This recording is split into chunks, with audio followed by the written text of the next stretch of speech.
So without further ado, I'm going to hand over to Doug Johnston, who is the UK leader of climate change and sustainability services at EY here in the UK. He has over 25 years experience in advising businesses on climate and sustainability strategies, policies, controls and management. He will set the scene and give us a snapshot of how we're doing globally responding to reporting against the TCFD regs and give us a few actions to think about moving forward. So over to you, Doug. Thank you very much.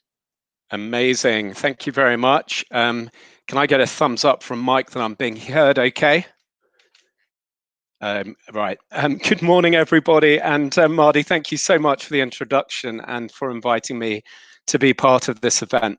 So I've got between sort of 10 and 15 minutes to cover a few things with you. Could we just go to the overview, please, Mike? The next one, thank you. So what I want to do is I want to set the scene for the TCFD. I appreciate for many people, you'll be very familiar with it, but I think it's always good to remember why is the TCFD important, and therefore why is it important for organizations to embrace it. I want to share with you some of the findings from a survey that we've done over the last year or so, reviewing the disclosures of over 900 companies and how they are complying with the TCFD. And I think just in headline answer to the question is, have we reached peak TCFD reporting? I think the answer is very firmly no. I want to highlight sort of what that research tells us about the extent to which TCFD is being adopted and used as a framework for reporting. I want to share with you some next steps and then sort of finally share some additional resources that are available to you if you want to find out more. So hopefully that's a useful way to spend the next 10 minutes. Can I go to the next slide, please? The next slide after that. Thank you very much. Okay, so why is the TCFD important? It's important because there is a growing recognition that the financial stability of economies have the potential to be significantly affected by climate risk. And as a result of that, the Financial Stability Board back in 2015 committed to look to disclosure frameworks that might support the more structured communication of how climate risks are affecting the financial performance of businesses and disclosing that externally to the market. So, I mean, you'll see here that the effects of climate risk are significant and varied across different sectors. But I also think that the significance of TCFD has grown as a result of, one, the physical risks associated with climate change and the fact that we're actually seeing a lot of those physical risks manifest themselves in recent years. But also we're actually seeing significant shocks in businesses as markets start to take on board climate considerations in purchasing decisions. For example, we're seeing significant disruption at the moment in the energy sector. So it's starting to get a grip, it's starting to become real, and I think as a result, adoption is starting to pick up. Can we move to the next slide, please? So you'll be familiar that the sort of driving force behind this was the Financial Stability Board, but Mark Carney has been highlighted very much as the sort of godfather of the TCFD in the nicest sort of way. Can we move on to the next slide, please?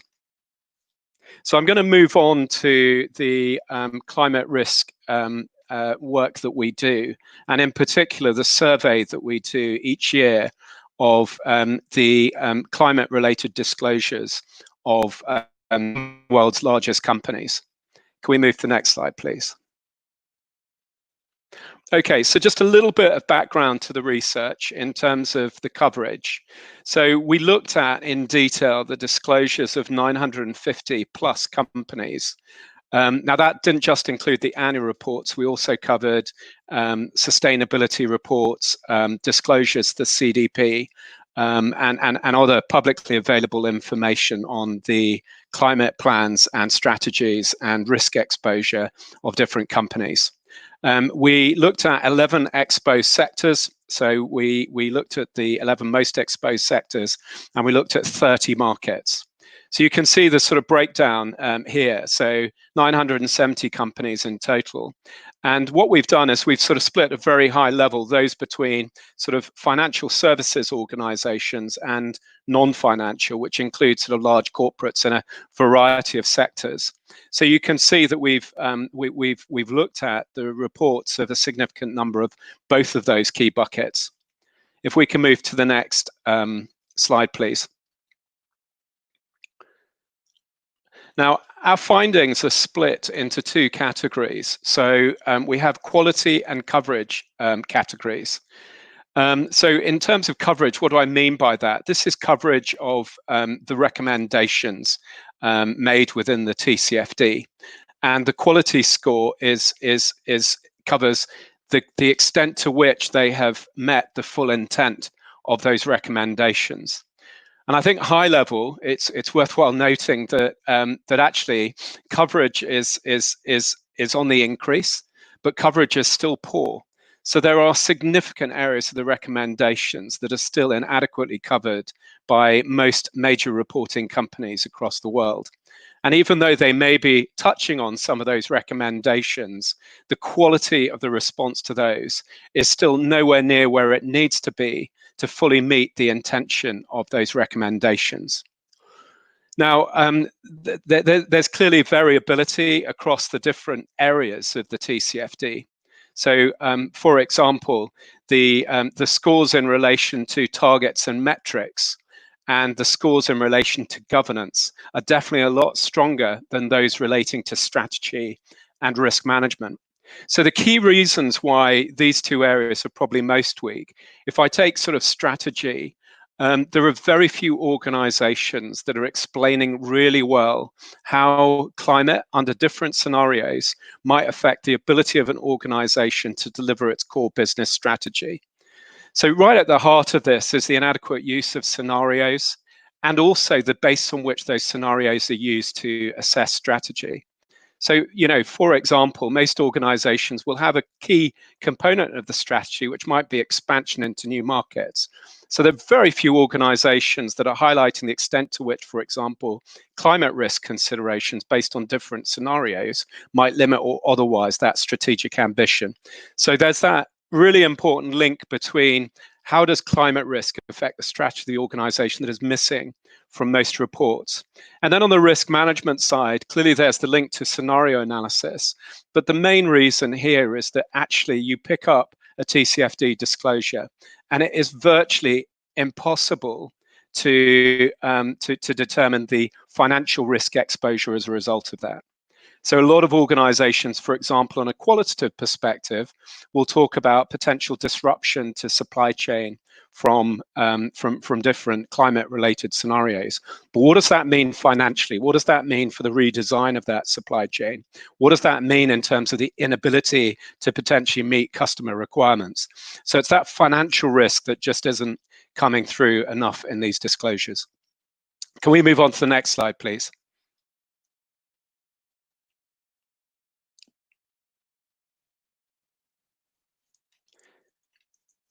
Excellent. So the next slide covers some of the results relating to the different sectors, and I think for those of you that are immersed in this area, I think it's no surprise that actually the adoption of TCFD is much stronger in certain sectors than others.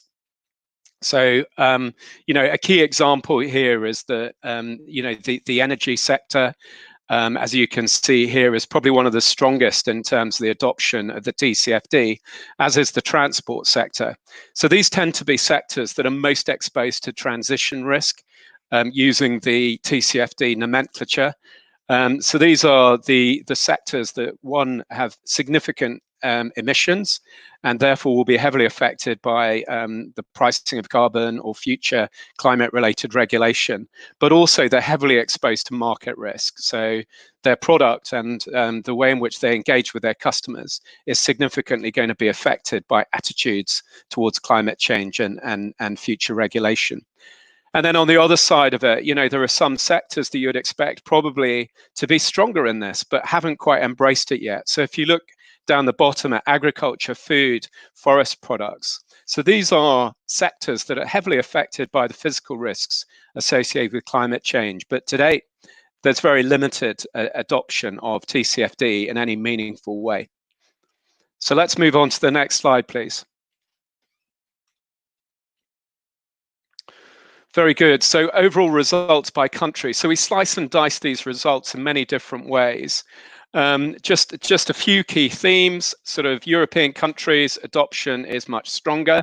So if you look at the UK, you've got 90+% in terms of coverage of the recommendations. Now, the big surprise for me when I was looking at this data is the very strong coverage of TCFD in reporting in the US.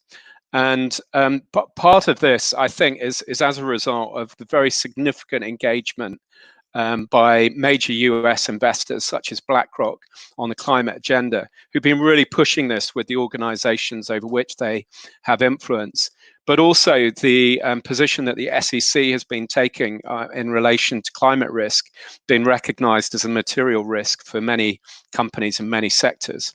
So the big surprise for me was the US, but what I would encourage you to do if you're very interested is get the climate risk barometer and really dig into the data and just, see what inference you draw from it.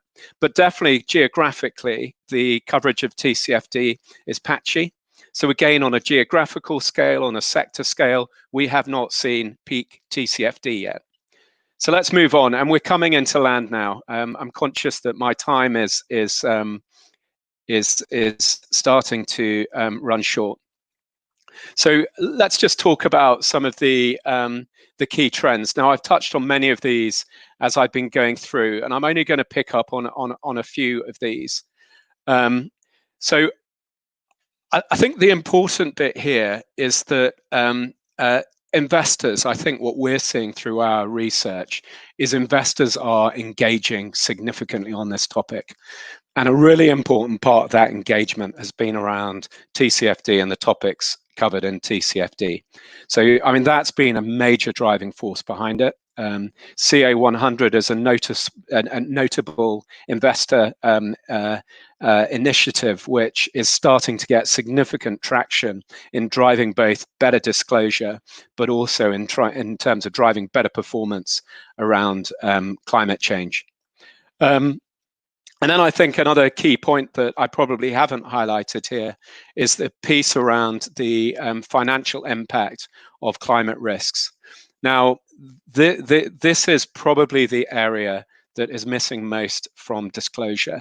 You can still pick up a TCFD report of a company that has a tremendous track record in managing climate-related risks and still be none the wiser in terms of the impact that climate risk will have on that organization's long-term value prospects. So if it was, where do we need to drive for peak TCFD?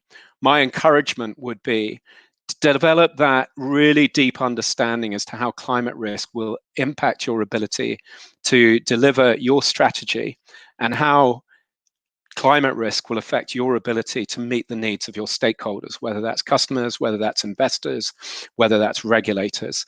So be clear on that and use scenarios to really be clear on how you do that.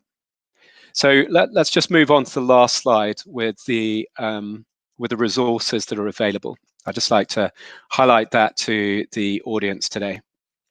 Okay, so just in this slide deck, and I'm sure they're going to be highlighted, if you are on the journey to climate, on climate-related disclosure, there are some key things to think about, both in these resources, but in these slides. But hopefully I've shared with you a snapshot of some of those priority areas.